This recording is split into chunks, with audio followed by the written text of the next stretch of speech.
La posibilidad de almacenar carga eléctrica representa la característica más importante de los capacitores. Esta propiedad permite que los capacitores sean muy útiles en un sinnúmero de aplicaciones eléctricas.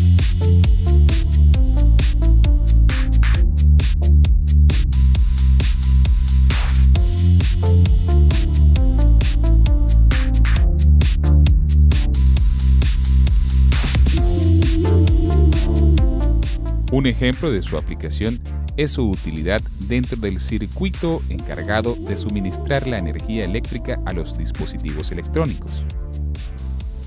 Otra gran utilidad de los capacitores es su capacidad de almacenar energía en forma de energía potencial eléctrica. Por ejemplo, en un desfibrilador, un gran capacitor puede almacenar un valor promedio de 360 júbilos de energía.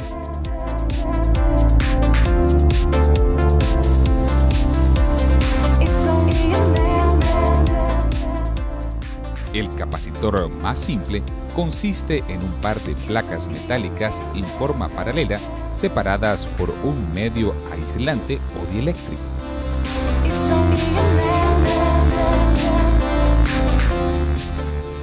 Como se mencionó al inicio de este video, un capacitor es un dispositivo que almacena carga eléctrica. Tiene la capacidad de guardar en sus placas la carga eléctrica suministrada por una fuente de energía aún después de desconectarlo de ella. Dos variables importantes asociadas al capacitor son su capacitancia y el voltaje de trabajo. La capacitancia de un capacitor es una cantidad positiva que está relacionada con la cantidad de energía que puede almacenar un capacitor con una determinada diferencia de potencial entre sus placas. Se puede calcular mediante la relación entre la carga en una de sus placas y la diferencia de potencial entre ellas. La unidad de medida de la capacitancia es el faradio.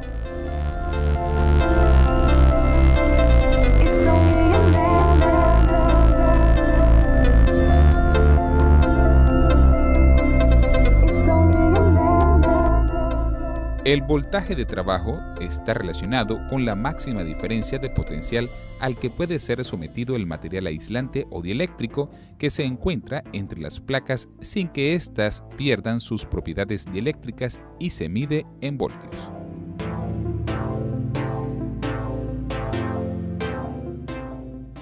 A pesar que la capacitancia está definida en términos de la carga eléctrica almacenada y la diferencia de potencial entre las placas, no depende de estos valores, ya que las cantidades son directamente proporcionales entre sí, y el cambio de una de ellas produce el mismo cambio en la otra.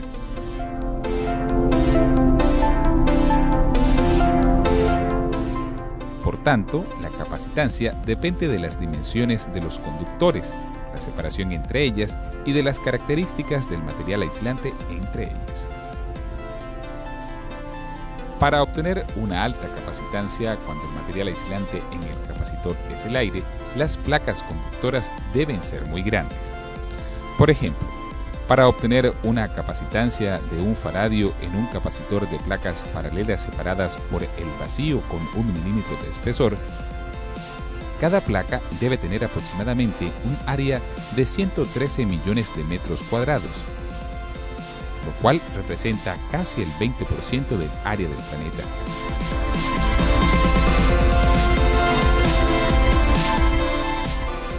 Por tanto, debemos abandonar esta idea para construir el capacitor. Debemos preguntarnos, ¿de qué otra forma podemos aumentar la capacitancia de un capacitor? La solución es cambiar el material aislante entre las placas. ¿Cómo puede un material aislante diferente al vacío colocado entre las placas aumentar la capacitancia? Cuando un capacitor con aire como aislante se le ha entregado una carga Q y está desconectado de la batería, se inserta un material aislante entre las placas de un capacitor, la diferencia de potencial entre las placas disminuye. ¿Por qué sucede esto?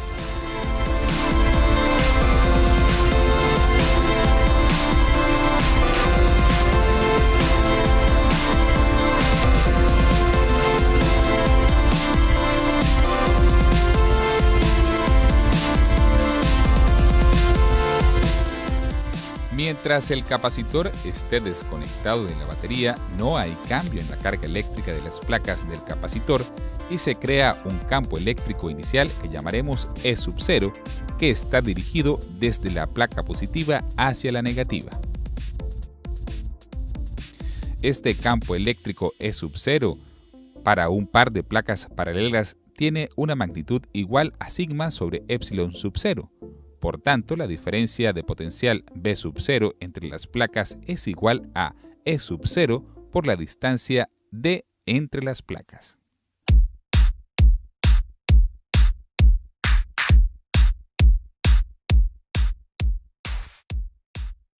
Pero al introducir el material aislante, el campo eléctrico entre las placas disminuye y por tanto la diferencia de potencial. Esto significa que la densidad de carga disminuye. La carga en la superficie de las placas conductoras no cambia, pues no hay ni ganancia ni pérdida de carga de este procedimiento. Sin embargo, en la superficie del dieléctrico aparece una carga inducida de signo contrario a la de las placas. Esto se debe a un proceso de redistribución de las cargas positivas y negativas en las moléculas que constituyen el dieléctrico. Este fenómeno se llama polarización, el cual explicaremos más adelante con mayor detalle. Se evidenció experimentalmente con mediciones muy precisas el campo eléctrico inicial. Por tanto, la diferencia de potencial disminuye por el factor K, donde K es una cantidad que llamaremos constante dieléctrica. Es decir, el nuevo campo eléctrico es igual a E sub 0 sobre K y por tanto la diferencia de potencial entre las placas será B sub 0 sobre K.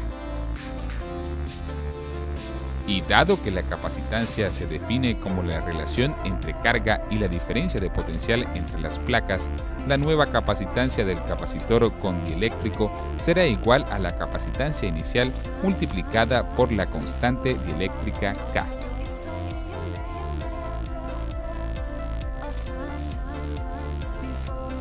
Para comprender a qué se debe este fenómeno, debemos sumergirnos al mundo de las moléculas que hacen parte del dieléctrico. El número de cargas positivas y negativas en una molécula es igual, pero en algunos casos la distribución de esta carga es tal que puede haber un exceso de cargas positivas concentradas en un punto de la molécula y de cargas negativas en otro punto. Tal arreglo se denomina dipolo eléctrico y este tipo de moléculas se denomina polar. En ausencia de campos eléctricos, estas moléculas están orientadas al azar tanto en líquidos como en gases. Sin embargo, cuando estas moléculas se colocan en el interior de un campo eléctrico, tienden a reorientarse en la dirección del campo eléctrico. Las moléculas que no son polares se convierten en un dipolo ante la presencia de un campo eléctrico, ya que éste empuja las cargas negativas en la dirección contraria al campo eléctrico. Estas moléculas, que se llaman dipolos inducidos, también tienden a orientarse en la dirección del campo, aunque en menor cantidad que las moléculas polares. Esta orientación, aunque no es perfecta debido a la agitación térmica del interior de la sustancia, tiene un efecto generalizado en la polarización del material. En cualquiera de los dos casos, moléculas polares o dipolos inducidos, el campo eléctrico origina la formación de una capa de carga inducida en la superficie del material dieléctrico cercana a las placas del capacitor. Esta carga no tiene libertad para moverse en el material dieléctrico. La carga neta en el interior del material es cero, pero las cargas ubicadas en los extremos de las placas establecen un campo eléctrico en el interior del dieléctrico que apunta a la dirección contraria al campo eléctrico inicial E sub 0.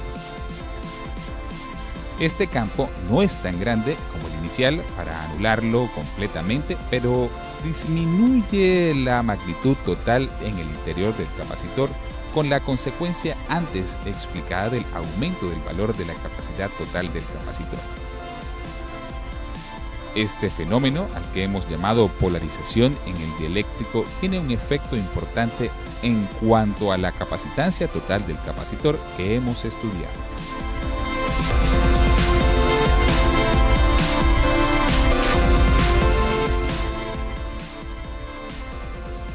Actualmente hay muchas investigaciones al respecto sobre cómo mejorar el desempeño del dieléctrico para obtener altas capacitancias. Estos dispositivos con altas capacitancias se llaman supercapacitores. Por ejemplo, utilizando el grafeno como material base para el dieléctrico se han alcanzado capacitancias mayores a 5000 faradios.